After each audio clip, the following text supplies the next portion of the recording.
तो हाँ ठीक है। अभी जो हमारी कमांड्स हैं तीन, उसमें फर्स्ट पे है इलिप्स। आपको पता है जो इलिप्स रहता है उसका जो दो साइड्स हैं वो लॉन्ग और दो साइड्स जो होती हैं वो थोड़ी सी कम होती हैं। अब वो आपके ऊपर है कि आप इलिप्स यहाँ से इस तरफ को लॉन्ग लगाना चाह रहे हैं या ऊपर से नीचे की तरफ। अब इसका एक छोटा सा आपको डेमो दूंगा कि ये मोस्टली जो इलिप्स है वो हमारी क्या हेल्प करता है। ई एल इसकी कमांड है, ठीक है। कभी कभार ई डबल एल भी लिखना पड़ता है, ठीक है। कुछ में ई एल ई वी भी लिखना पड़ता है, लेकिन ये आप बेसिक जो है वो ई एल लिखेंगे तो आई होप कि आपके पास वो कमांड आ जाएगी। नहीं तो आप उसके साथ साथ एक एक वर्ड ऐड करते जाइए, जहाँ पे वो आ जाए समझिए आपका इलिप्स है। अब मैंने कई बार इलिप्स यूज़ की है, इस वजह से ई एल इसका शॉर्टकट पकड़ रहा है। यहाँ से ई एल पे लिखें और इंटर कर दें। अब आप साथ में नीचे देखते जाएं, आपके पास लिखा हुआ है कि अब आप जो पॉइंट लगा रहे हैं specific point and point two ellipse, ठीक है। आप यहाँ से ये भी देख सकते हैं कि आपके पास ये तीन ऑप्शन हैं, एक, दो और तीसरा आपके हैंड में। अभी इसमें आप क्या करेंगे, फर्स्ट आप क्लिक करेंगे तो यहाँ से आप देख सकते हैं कि आपका जो इलिप्स है वो स्टार्ट होना शुरू हो गया है। इलिप्स मतलब एक बेज़वी शक्ल, जैसे एक एग होता है, अंडा होता है। अब मैं जाके यहाँ से ऑर्थो मोड ऑन करता हूँ ताकि बिल्कुल स्ट्रेट जाए। अब आप देख सकते हैं इसके साथ 45312 ये एमएम्स हैं। अब ये बहुत ज़्यादा हैं, तो इसलिए हम ऐसा करते हैं, कोई एक लाइन लगाते हैं ऐसे करके, और इसको मैं 1000 लिख के एंटर करता हूँ। अब माउस का मिडल बटन दो बार, जो तो आपका व्हील स्क्रीन है। खराब है। स्क्रीन आपके साथ शेयर नहीं है? शेयर है लेकिन स्क्रैच हो रहा है। मेरे पास तो प्रॉपर ठीक चल रहा है। चलें, अब आपके पास स्क्रीन ठीक चल रहा है? बिल्कुल बिल्कुल, अभी ठीक है। जी, थैंक यू। ओके, ये मैंने एक 1000 mm की एक लाइन लगाई है। अब मैं स्क्रीन के किसी भी कॉर्नर पे इसको पेस्ट कर दूं, आगे पीछे कर दूं, और जब मैं माउस का मिडल जो व्हील है उसको दो बार प्रेस करूंगा तो ये लाइन मेरे सामने आ जाएगी। अब इसको थोड़ा सा पीछे करूंगा। अब ये जो सारा एरिया है वो आप देख सकते हैं, अगर ये 1000 mm की है तो आप अंदाज़ा लगा सकते हैं यहाँ से लेके यहाँ तक ये 2800 होगी, ठीक है।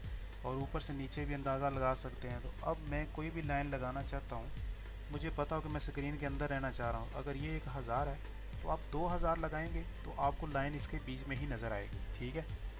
ये एक तरीका होता है कि आपको पता हो कि आप एक क्या चीज़ लगाना चाह रहे हैं। कभी कभार आप फिर रहे होते हैं 10,000 15,000 mm पे, उस टाइम पे आप 2 mm या 3 mm की कोई भी चीज़ करते हैं तो वो आपको नज़र ही नहीं आएगी, ठीक है। उसके लिए आपको बिल्कुल पहले नीचे स्केल पे आना पड़ेगा। इसको डिलीट करता हूँ, ठीक है। इलिप्स के लिए मैं एक लाइन लगाता हूँ, ठीक है, एल एंटर करके ऊपर से नीचे। अब इसका इस तरह सेलेक्ट करके कॉपी कमांड है, वैसे ये भी है नहीं लेकिन कर देता हूँ, CO कॉपी करके इधर से क्लिक करके मैं इसको मूव करता हूँ, इसको 1000 कर देता हूँ, ठीक है। अब ये मेरे पास 1000 पे एक लाइन लग चुकी है। अब इलिप्स लगाते हैं, EL एंटर। अब आप यहाँ से स्टार्ट कर दें, इस कॉर्नर से मैं इलिप्स लगाना स्टार्ट कर रहा हूँ तो जो मेरा इलिप्स है वो आधा मेरे राइट साइड पे और आधा लेफ़्ट साइड पे नहीं है, वो सिर्फ यहाँ से स्टार्ट हो गए सारा मेरे हैंड के साथ आगे चल रहा है, ठीक है। अभी वो नज़र नहीं आ रहा। आप डायरेक्ट इसमें 1000 वैल्यू ऐड कर दें तो जो इलिप्स का दूसरा किनारा वो इसके साथ टच हो जाएगा, या आप मैन्युअली माउस से यहाँ पे जाके क्लिक कर दें तो अब आप देख सकते हैं कि आपकी ये जो साइड है वो ऑलरेडी यहाँ से लेके यहाँ तक की थी वो 1000 सेट हो चुकी है। अब आप दूसरी वैल्यू इसमें डालेंगे। दूसरी वैल्यू डालने से पहले आप देख सकते हैं कि वो सेंटर से एक तरफ की वैल्यू ले रहा है। अब जो हमने पहले वैल्यू डाली थी वो एक साइड से यहाँ से इसके दूसरे कॉर्नर तक की वैल्यू ले रहा था। अब जो दूसरी वैल्यू ले रहा है इसमें आप देख सकते हैं कि सेंटर से ऊपर की तरफ एक लाइन वाइट कलर की शो हो रही है। मैं अभी इसको छोड़ नहीं सकता, नहीं तो वो लाइन चली जाएगी। एक सेंटर से एक लाइन ऊपर की तरफ शो हो रही है और उसका मतलब ये है कि अब आप जो डिमेंशन देंगे वो उस लाइन की होगी। इसको अगर मैं 500 कर दूं तो मेरा ये सीधा सीधा एक सर्कल बन जाएगा, ठीक है। मतलब यहाँ से लेके यहाँ तक 1000 था, फिर यहाँ से लेके यहाँ तक 500, तो इट्स मीन आप इलिप्स से सर्कल लगा सकते हैं। ठीक है, ख़त्म करता हूँ। EL इंटर किया, सिंपल। यहाँ पे आगे मैंने क्लिक किया, इस साइड पे चला गया और यहाँ पे जाके मैं इसको 1200 कर देता हूँ, इंटर करता हूँ। और 1200 के बाद आप इसको ये वैल्यू 200 दे के इंटर करें तो आपके पास कुछ इस तरह आ जाएगा। अच्छा, इसके बाद भी आप इसको बनाने के बाद भी इसको कंट्रोल कर सकते हैं। क्लिक करेंगे, कंट्रोल 1 प्रेस करेंगे, यहाँ पे इसकी सारी सेटिंग्स हैं कि जो इसका मेजर डाया है वो आपके पास 600, आप इसको 12 कर लें। जो इसका माइनर है आप उसको आप कंट्रोल कर सकते हैं यहाँ से। ठीक है, ओके। ये इलिप्स था एक तरीके से लगाने का तरीका। अब चलते हैं, मैं इसी लाइन को दोबारा कॉपी लेके 1 मीटर पे आगे लेके आता हूँ। ठीक है, EL इंटर करेंगे दोबारा। अब आप देखें नीचे आपके पास है आर्क। जैसे आप यहाँ पे आर्क पे क्लिक करेंगे तो अब ये जो होगा आपका, अब मैं यहाँ से स्टार्ट करता हूँ। देखें यहाँ से अगर कॉर्नर से स्टार्ट करता हूँ तो मैं एक तरफ जा रहा हूँ और दूसरा क्लिक यहाँ पे जाके करता हूँ। इसका आर्क का मतलब ये होगा कि आप जो एक इलिप्स लगा रहे हैं उसके अंदर से आपने एक आर्क काटनी है, जो सर्कल कमांड से भी नहीं लग सकती, आर्क कमांड से भी नहीं लग सकती, क्योंकि जो ये इलिप्स है वो एक साइड से दूसरी साइड को जब चलता है तो उसके साथ उसकी ये डिमेंशन, उसका रुख और उसकी सेंटर से उस दीवार तक की जो लेंथ है वो चेंज होती रहती है। प्रॉपर वो सर्कल भी नहीं है और प्रॉपर वो एक दूसरा आर्क भी नहीं है। ठीक है, तो यहाँ पे क्लिक करता हूँ। अब मैंने अपनी मर्ज़ी से यहाँ तक का तो वो सेम ही रहेगा, लेकिन यहाँ पे जैसे आप क्लिक करके इसको बता देंगे कि मैंने ये लगा दिया, अब इसके बाद एक नया टॉपिक आपके पास शुरू हो जाएगा।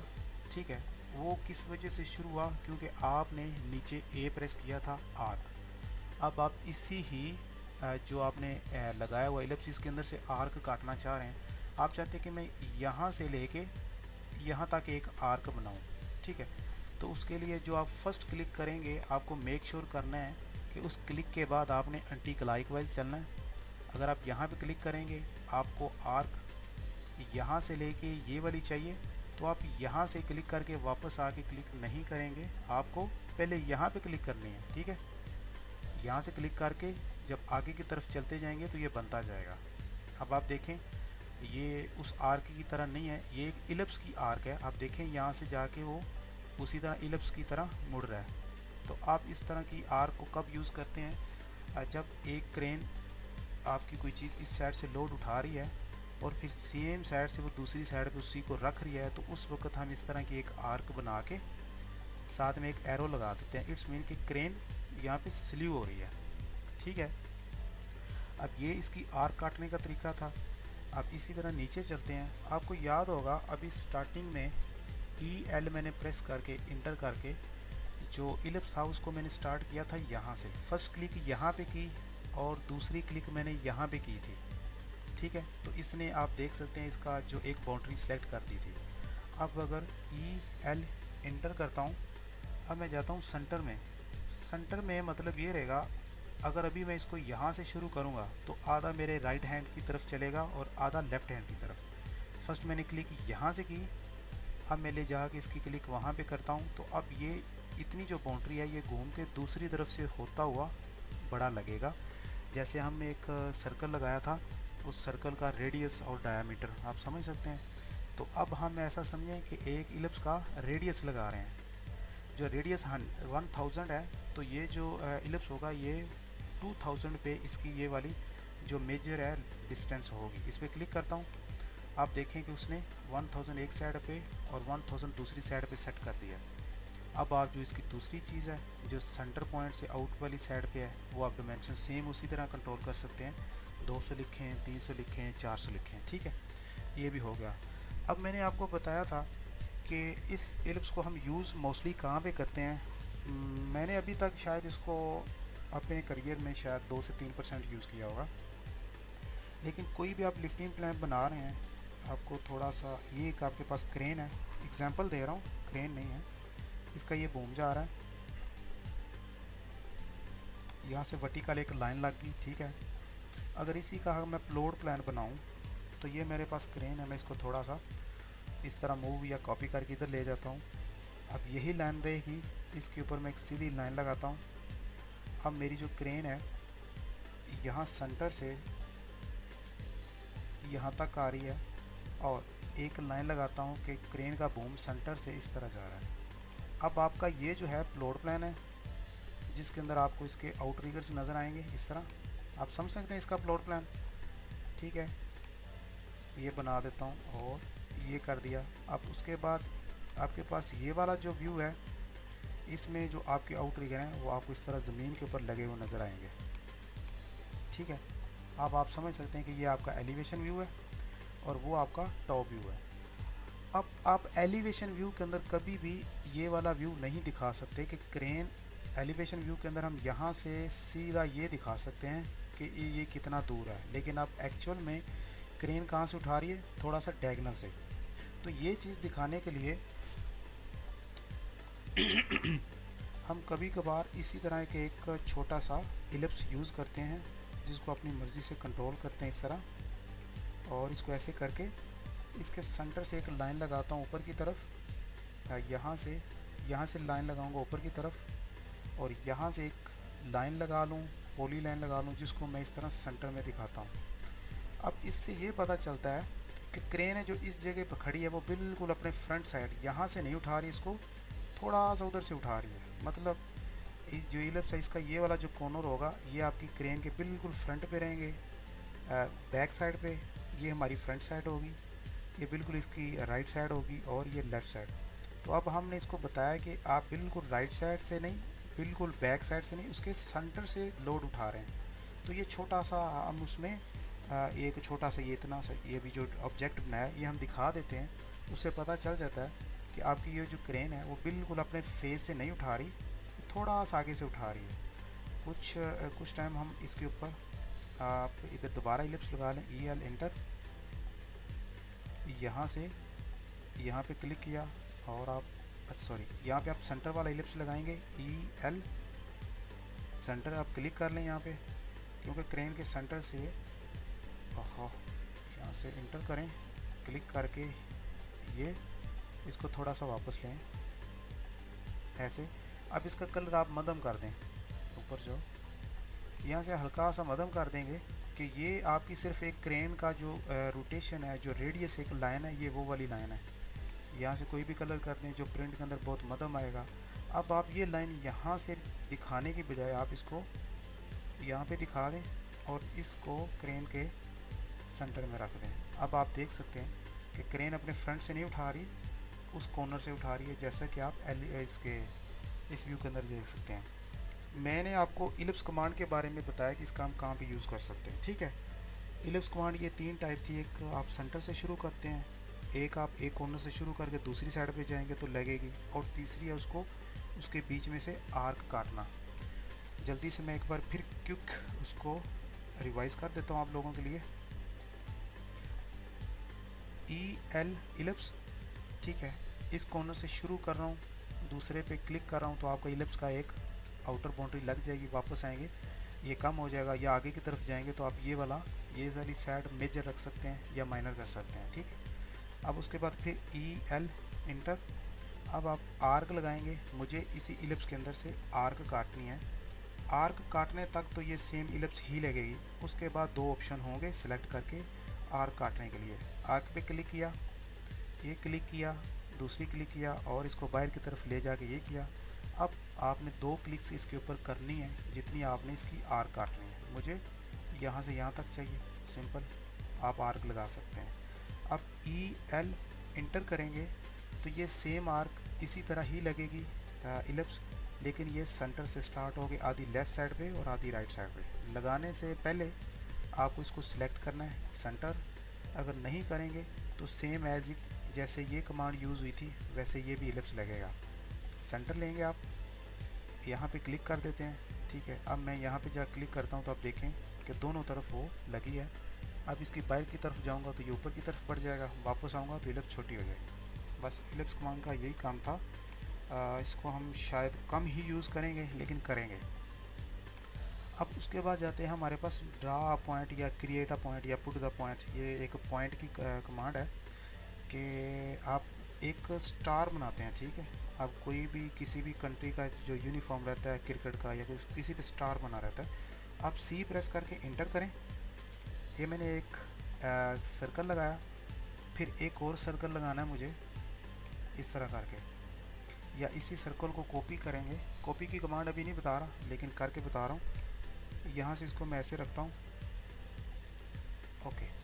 छोड़िए, मैं जस्ट स्टार बनाने की कोशिश करता हूँ कि मेरे पास एक सर्कल है। अब इसके ऊपर मैं पॉइंट लगाना चाहता हूँ। आप देख सकते हैं कि जो आप मोस्टली स्टार बनाते हैं वो कुछ इस तरह होता है, इस तरह करके। अब ये प्रॉपर नहीं बना, मैं चाहता हूँ कि प्रॉपर तरीके से बने। तो आप पॉइंट लगाएंगे, इसके ऊपर पी ओ, पॉइंट की कमांड है, पी ओ डाल के इंटर करेंगे तो जहाँ पे आप माउस से क्लिक करेंगे वहाँ पे एक पॉइंट लगा देगा। इंटर करें, क्लिक करें, इंटर करें, क्लिक करें, इंटर करें, क्लिक करें, तो ये बढ़ता जाएगा। आप इसमें कलर रेड कर लें, इंटर करें, क्लिक करें, इंटर करें, क्लिक करें, आपका पॉइंट लगता जाएगा। अब इसको बनाने के लिए एक तो पॉइंट कमांड में यूज़ कर सकता हूँ लेकिन वो भी प्रॉपर नहीं होगी। मतलब कि यहाँ से मैं क्लिक करके फिर दूसरा यहाँ पे ला के क्लिक करता हूँ इसके ऊपर, फिर तीसरी क्लिक यहाँ पे पॉइंट लगाता हूँ, फिर यहाँ पे और फिर यहाँ पे, और लास्ट वाला तो उधर है ही। अब सर्कल डिलीट कर देता हूँ। अब आप देखें 1 2 3 4 और ये 5, ये हमने अभी 5 पॉइंट लगाए हैं जो कि कभी भी स्टार बनाने के लिए मेरे ख्याल में ठीक नहीं है। तो इसका एक तरीका है, वो एक डिवाइड कमांड आगे चली जाएगी, उसको हम बाद में करेंगे। बेसिक ये कि आप कोई सर्कल या कोई पॉइंट लगाना चाहते हैं तो आपको पी ओ इंटर करके इसमें इंटर करना है और जस्ट क्लिक कर देना है, आपका पॉइंट लग जाएगा। अब आप पॉइंट की शेप चेंज करना चाहते हैं कि ये छोटा सा पॉइंट है, आप देख सकते हैं सिर्फ एक पॉइंट लगा है। आप इसकी शेप चेंज करना चाहते हैं तो उसकी शायद कमांड है पॉइंट स्टाइल पी एस होगा या पी टी होगा, एक मिनट, पी एस चले, कमांड नहीं तो हम इसको एक बार यहाँ से लेते हैं। आप जाएंगे फॉर्मेट के अंदर, फॉर्मेट के अंदर नीचे जाके आपके पास आएगा ये है पॉइंट स्टाइल, ठीक है। तो आप इसके ऊपर क्लिक करेंगे तो आपके पास एक टेबल खुल जाएगा।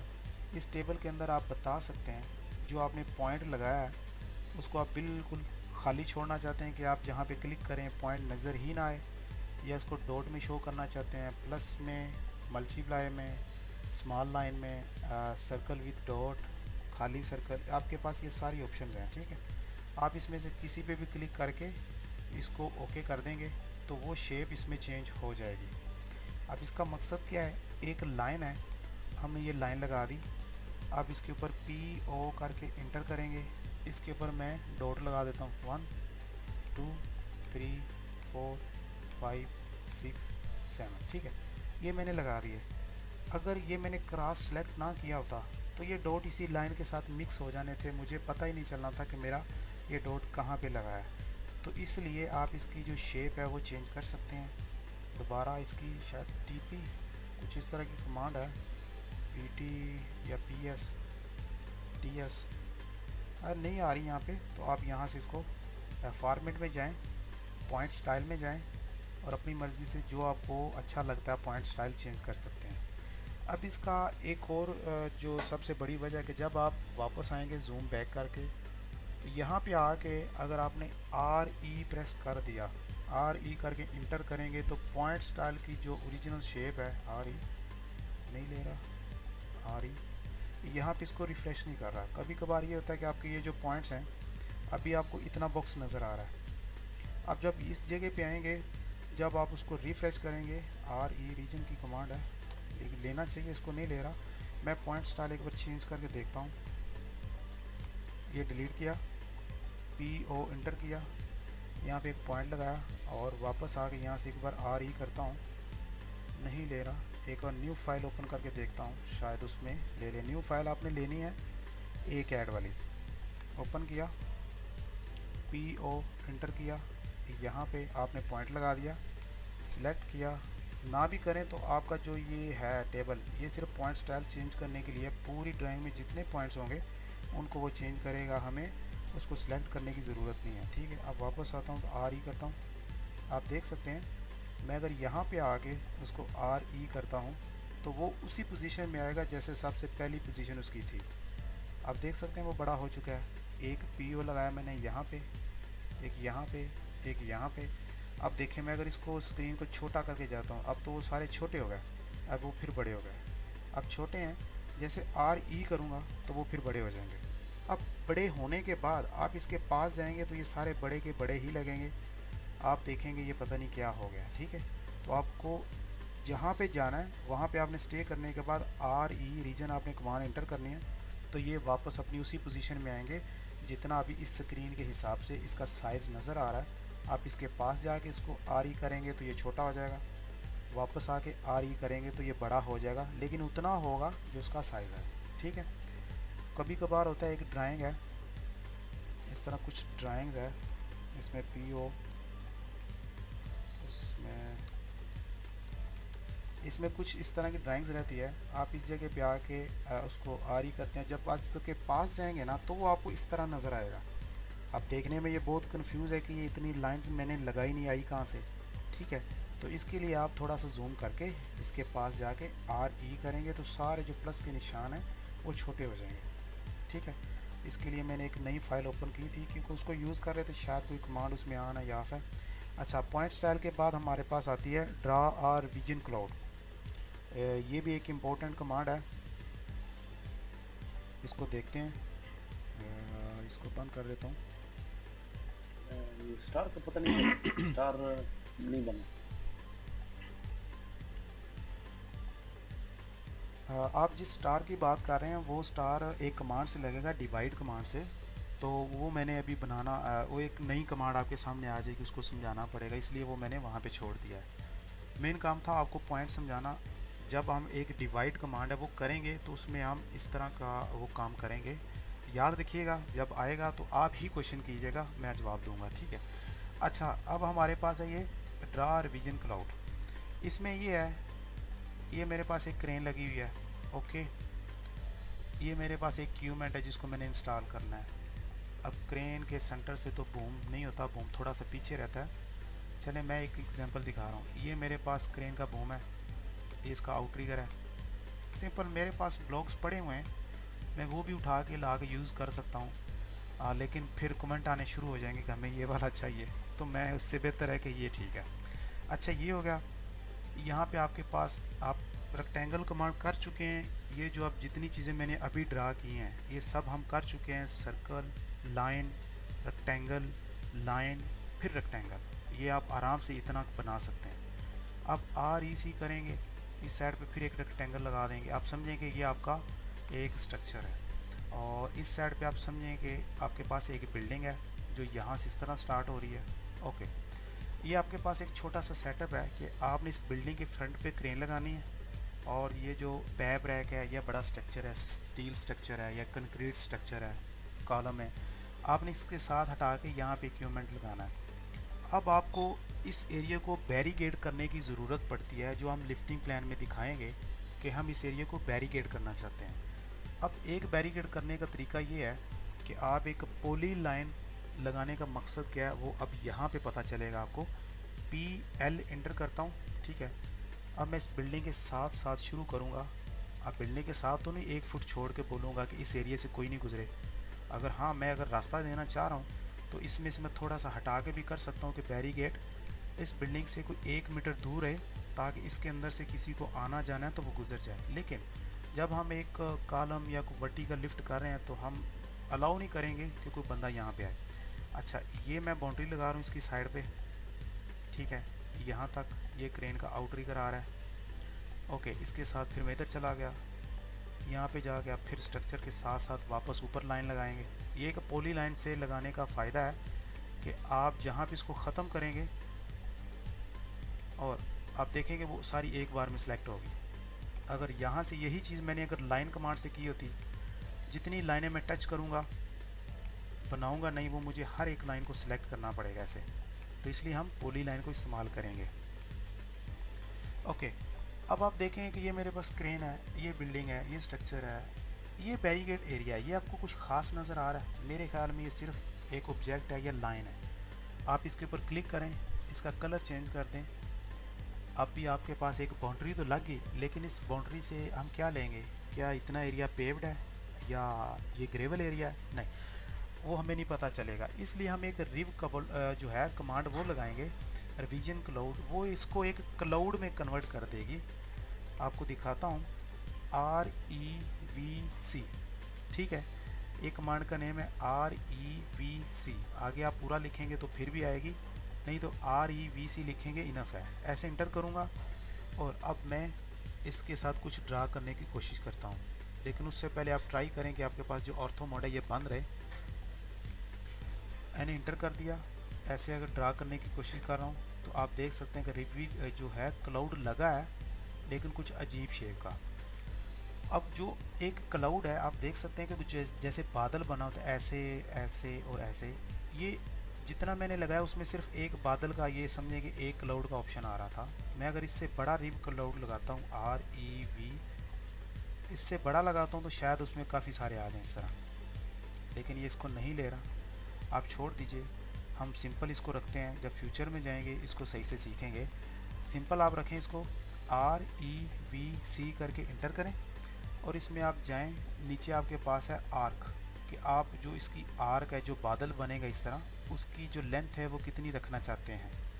अब जब तक आपको पता नहीं है कि ये स्केल कितना है, क्रेन कितनी, अब इस ड्राइंग के अंदर हमें ऐसी कोई भी चीज़ हो जिसका पता हो, नहीं, बिल्कुल भी नहीं पता कि ये क्रेन यहाँ से लेके यहाँ तक कितनी है, ये सर्कल कितना है, तो हमें एक आइडिया लेने के लिए किसी एक चीज़ की डिमेंशन चेक करनी पड़ेगी कि हम एक्चुअल में कितने किस स्केल पे हैं।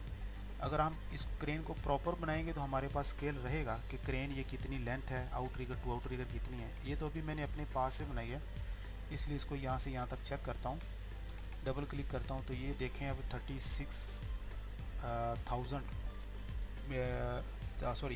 36 मीटर बता रहा है। तो अब 36 मीटर पे तो मेरा काम नहीं चलेगा। अगर बन रहा है तो फिर मैं 36 के हिसाब से इसकी आर्क को डिज़ाइन करूँगा ताकि इसी स्केल के अंदर मुझे ये प्रॉपर नज़र आए। अब इसको मैं 1-2 mm रखूँगा तो वो तो मुझे लाइन ही नज़र आएगी। जब इस तरह जूम करके पास जाऊँगा तो इस तरह बादल नज़र आ रहे होंगे। ठीक है, करते हैं इसको, REVC इंटर। अब आप देखें, माउस से क्लिक कर दें इसके ऊपर या A प्रेस करके इंटर कर दें और साथ में आपको इसकी जो लेंथ है वो बता रहा है, जो वो एक क्लाउड बनेगा उसकी 0.5 है, मतलब आधा mm। जबकि हम फिर रहे हैं 36 मीटर पे, या मतलब 36,000 पे, तो आप इसमें 30,000 लिख दें। ठीक है, 30,000 लिखने के बाद आप इसमें ट्राई करें, कुछ बनता है। चलो पकड़ो इसको, 1 मिनट, REVC। ये कुछ चीज़ है जिसकी वजह से ये लग नहीं रही। हम इसको उससे भी ज़्यादा सिंपल रखते हैं, REVC करें। यहाँ पे आप जाएँ, आपके पास ऑब्जेक्ट आएगा, आप O प्रेस कर दें या ऑब्जेक्ट कर दें, इसके ऊपर क्लिक करेंगे तो आपने उस ऑब्जेक्ट को सिलेक्ट करना है जिसको आप कन्वर्ट करना चाहते हैं। मेरे पास ये ऑब्जेक्ट है, इसके ऊपर जैसे क्लिक करूँगा और इसको होना चाहिए, ये हो क्यों नहीं रहा, या तो इसका स्केल बहुत बड़ा आ रहा है या बहुत छोटा आ रहा है। तो मैं इसको, इसका कोई एक कॉर्नर पकड़ के खींच के चेक करता हूँ कि इसमें कोई क्लाउड बनता है। ठीक है, इसको थोड़ा छोटा करता हूँ ऐसे। नहीं, इसमें प्रॉपर जो क्लाउड कमांड काम नहीं कर रही। इसको मैं फिर देखता हूँ, एक बार ट्राई करता हूँ। ठीक है, एक रेक्टेंगल लगाता हूँ, REC, ये रेक्टेंगल लग गई। स्टार्टिंग में यही करता हूँ कि पहले लगाता हूँ लाइन, स्टार्टिंग में शुरू में चलते हैं। एक लाइन लगाई 1000 mm, इंटर किया। अब इस सब को डिलीट कर देता हूँ, Ctrl X कर लेता हूँ। अगर चाहिए होगा तो मैं Ctrl V करूँगा तो आ जाएगा। माउस का मिडल व्हील डबल बार, अब REC लगाता हूँ, इसी के ऊपर से स्टार्ट करता हूँ इस तरह। ये मेरे पास एक रेक्टेंगल लग गई। अब मैं इसको क्लाउड में कन्वर्ट करना चाह रहा हूँ। यहाँ से आप ऑर्थो मोड पहले बंद करेंगे, REVC इंटर करेंगे। ठीक है, उसके बाद आप आर्क पे सिलेक्ट करेंगे। आर्क अभी आपकी 0.5 बता रहा है, आप इसको 20 कर लें। 20 के बाद ये कह रहा है मैक्सिमम लेंथ ऑफ आर्क, 20 बता दी, लेकिन इसको इंटर, हाँ ठीक है। अब इसमें लगाएं। अब आप इसमें देख सकते हैं कि अब 20 के हिसाब से इसको लगा दिया है। अब अगर मैं इस जगह पे हूँ या Ctrl V करके, ये मेरे पास ड्राइंग है पूरी, अब इस लाइन को अगर मैं 20 के हिसाब से रखूँगा तो आप देख सकते हैं कि वो सिर्फ एक लाइन नज़र आएगी। जब इसके पास जाऊँगा तो फिर क्लाउड नज़र आएगा। अब मुझे इसको बड़ा करना है, REVC इंटर करना है और आर्क पे क्लिक करना है या A लिख के इंटर करना है। अब इसको 20 के बजाय आप इसको 50 कर दें और इंटर कर दें। आपने ट्राई करना है कि 2 बार इंटर करना है। मैंने पहले लास्ट टाइम 1 टाइम कर रहा था, इस वजह से इसका इशू आ रहा था। REC करें या इसी के ऊपर करते हैं REVC इंटर और ऑब्जेक्ट आपने जिस तरह का बनाया उसको ऑब्जेक्ट बोलेंगे। O लिख के इंटर करेंगे और इसके ऊपर क्लिक करेंगे और यस करेंगे। अब यस और नो में फ़र्क है इसमें। एक में होगा ये रिवर्स अप्लाई होगा कि मतलब सारे क्लाउड बाहर की तरफ बनेंगे और दूसरे ऑप्शन में ये सारे अंदर की तरफ बनेंगे। मैं इसको यस करता हूँ और यस करके इसके पास जाके देखता हूँ कि इसने क्लाउड अंदर की तरफ बनाए हैं बाहर हैं। अब ये सारे अंदर की तरफ हैं, लेकिन अब इस व्यू के अंदर मुझे क्लाउड प्रॉपर नज़र नहीं आ रहा। मुझे जो क्लाउड का स्केल है वो मज़ीद बड़ा करना है। अब आपको याद रहे कि एक बार अगर क्लाउड अप्लाई होता है तो आपने उसके ऊपर दूसरी बार नहीं करना, वो काम नहीं करेगा। इसलिए आपको कंट्रोल Z करना पड़ेगा ताकि आप बिल्कुल वापस जाएं, ये एक लाइन बन चुके। Control Z। आप इसके पास जाके देखें, ये सिर्फ एक लाइन है। अब इसका क्लाउड दोबारा अप्लाई करते हैं लेकिन बड़ी आर्क साइज़ के साथ, REVC इंटर। अब इसका ऑब्जेक्ट ये लेंगे आर्क। आप आर्क देखें 50 है, आप इसको 1000 कर दें, 1000 में भी ज़्यादा हो जाए। आप इसको 500 करते हैं, 500 इंटर और फिर इंटर। मैं लास्ट टाइम 1 टाइम कर रहा था। अच्छा, अब अगर आप डायरेक्ट ड्रा करना चाहेंगे तो आपको नज़र आ रहा है, लेकिन अभी पहले से बेहतर है तो मैं इसको और बड़ा करता हूँ, REVC इंटर, A इंटर और इसको 1000 कर देता हूँ, 1000 इंटर और फिर इंटर। अब डायरेक्ट लगाऊंगा तो एक रेक्टेंगल लगना शुरू हो जाएगी, या REVC कमांड लगाई, इसमें भी मुझे आर्क का जो साइज़ है वो चेंज नहीं करना। डायरेक्ट ऑब्जेक्ट पे अप्लाई करके आप ऑब्जेक्ट के ऊपर क्लिक कर देंगे, आपका ऑब्जेक्ट ये इस पर क्लिक करेंगे, यस करेंगे तो सारे क्लाउड अंदर की तरफ बनेंगे। अगर नो करेंगे तो सारे क्लाउड इस तरह बाहर की तरफ बनेंगे। मैं नो करके दिखाता हूँ, ये सारे बाहर की तरफ बने हुए हैं। अगर यस करेंगे तो सारे अंदर की तरफ बनेंगे। अभी भी ये कुछ शायद ख़ास नज़र नहीं आ रहा, तो आप इसको और बड़ा कर सकते हैं। या ये बिल्डिंग है, बिल्डिंग के साइड पे क्लाउड लगाना चाहते हैं तो सिंपली आप एक लाइन भी ले सकते हैं इस तरह। ये आपने किया, ये इक्विपमेंट है, थोड़ा सा इधर आए, ऐसे किया, ये गए, थोड़ा सा स्ट्रक्चर के अंदर भी हम उसको लगाएंगे। बैरिकेड स्ट्रक्चर के अंदर भी रहती है कि कोई बंदा अगर उस एरिया के अंदर है तो थोड़ा सा वो बैरिकेड से बाहर चला जाए। अब कोई भी ऐसे भी करके इसको लाइन लगा रहे हैं, ये एक पॉली लाइन लगा रहा हूँ। अब इसके अंदर मैं बिल्डिंग्स को भी ऐड कर रहा हूँ ताकि बिल्डिंग में जो बैठे हैं ऑपरेटर हैं या कुछ दूसरे टी बॉय हैं वो निकल जाएँ यहाँ से, बिल्डिंग भी खाली कर दें। तो अब एक मैंने लाइन लगा दी, REVC करूँगा तो इसका पहले मुझे स्केल बड़ा करना है, आर्क प्रेस करूँगा। ये हर बार आपको नहीं करना पड़ेगा, जो आप एक बार सेट कर लेंगे ये उसी में ही लगेगा। अगर आपसे अभी बाय डिफ़ॉल्ट ये गलती से कोई 1000 2000 सेलेक्ट हो गया, आपने इसको 2 mm 3 mm पे काम करना है, तो जब तक आप इसके अंदर आके वैल्यू दोबारा सेट नहीं करेंगे तब तक ये सेम फॉलो करता रहेगा। तो फिर हम कहते हैं कि हमसे ये चीज़ हमारी प्रॉब्लम कर रही है, तो हमें खुद ध्यान रखना पड़ता है। अब इसके अंदर आर्क के लिए A लिखा, इंटर कर दिया। अब 1000 की बजाय इसको मैं 25000 कर देता हूँ, इंटर किया और एस्केप कर सकता हूँ। एक बार और इंटर करना है।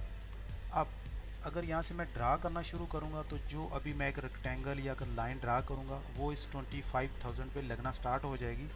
मुझे एक नई चीज़ ड्रा नहीं करनी, मुझे यहाँ से डायरेक्ट O प्रेस करना है ऑब्जेक्ट, या O प्रेस करके इंटर कर सकूँ या नीचे क्लिक कर सकता हूँ उसके ऊपर, O लिख के इंटर करूँगा और ऑब्जेक्ट मेरा कौन सा है, ये वाला। इस पर क्लिक करके आप यस करेंगे तो सारे अंदर की तरफ आ जाएंगे। अब ये 9 है, सारे बाहर की तरफ हैं, यस करेंगे तो अंदर की तरफ आ जाएंगे। अब ये 25000 के हिसाब से उसने सेट किया। अब ये बहुत ज़्यादा है तो आप इसको 12000, आप इसको चेक कर सकते हैं कम या ज़्यादा करके आपके ये पास है।